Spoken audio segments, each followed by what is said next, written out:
ये कहानी एक किसान की है जो एक छोटे से गांव में खुशी से रहता था। उसके पास जमीन का एक बड़ा टुकड़ा था जहां वह विभिन्न फसलें उगाता था। वह बहुत मेहनती और ईमानदार था और वह हमेशा अपनी उपज अपने पड़ोसियों और गरीबों के साथ बांटता था। एक बार गांव में सूखा पड़ गया और कई महीनों तक बारिश नहीं हुई। उसने मदद के लिए भगवान से प्रार्थना की, लेकिन कुछ नहीं बदला। उसने पानी की खोज में जमीन पर एक कुआं खोदने का फैसला किया। उसने दिन रात मेहनत की, लेकिन उसे पानी नहीं मिला।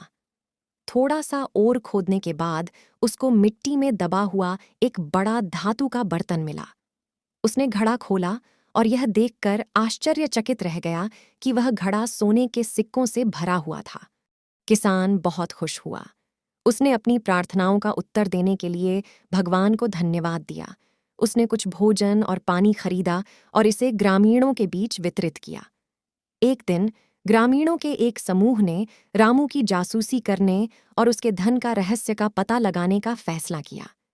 वे उसके पीछे पीछे उसके खेत तक गए और कुछ झाड़ियों के पीछे छिप गए। उन्होंने उसे कुएं के पास खुदाई करते और घड़े से कुछ सोने के सिक्के निकालते हुए देखा। फिर वे गुस्से में अपने छिपने के स्थान से बाहर निकले और किसान से भिड़ गए। उसने यह समझाने की कोशिश की कि बर्तन उसे संयोग से मिला था और वह उस पैसे का उपयोग उनकी मदद के लिए भी कर रहा था, लेकिन उन्होंने उसकी एक न सुनी। उन्होंने उसका कॉलर पकड़ लिया और उसे कुएं की ओर खींच ले गए और कुएं में फेंक दिया। लेकिन जैसे ही उन्होंने उसे कुएं में फेंका तो कुछ अजीब हुआ। आकाश में अंधेरा छा गया और बिजली गरजने लगी।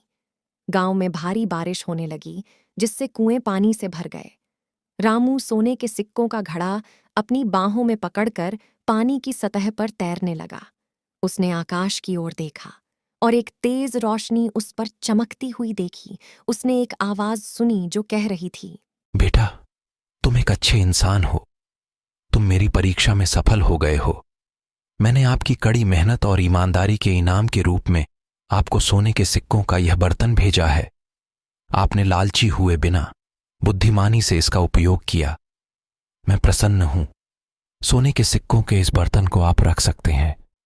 मैं गांव को वर्षा और उपज का आशीष भी दूंगा। जिन ग्रामीणों ने उसे कुएं में फेंका था वे स्तब्ध और शर्मिंदा थे। उन्हें अपनी गलती का एहसास हुआ और उन्होंने रामू से माफी मांगी। रामू ने मुस्कुराकर उन्हें माफ कर दिया। उन्होंने कहा, मेरे दोस्तों, खेद मत करो। मुझे आपके प्रति कोई शिकायत नहीं है। हम सभी इंसान हैं और हम सभी कभी कभी गलतियां करते हैं। महत्वपूर्ण बात सीखना है। उसने उन्हें अपना भोजन और पानी अपने साथ साझा करने के लिए आमंत्रित किया। उन्होंने कहा, सोने के सिक्कों से भरा यह बर्तन हम सभी का है और ज़रूरत के समय हमें एक दूसरे की मदद करनी चाहिए। ग्रामीणों ने रामू को उसकी उदारता और दयालुता के लिए धन्यवाद दिया। बारिश रुक गई और सूरज निकल आया। गांव आनंद और शांति से भर गया। फसलें फिर से उगीं और लोग समृद्ध हुए। रामू अपने गांव में अपने परिवार और दोस्तों के साथ फिर से खुशी खुशी रहने लगा।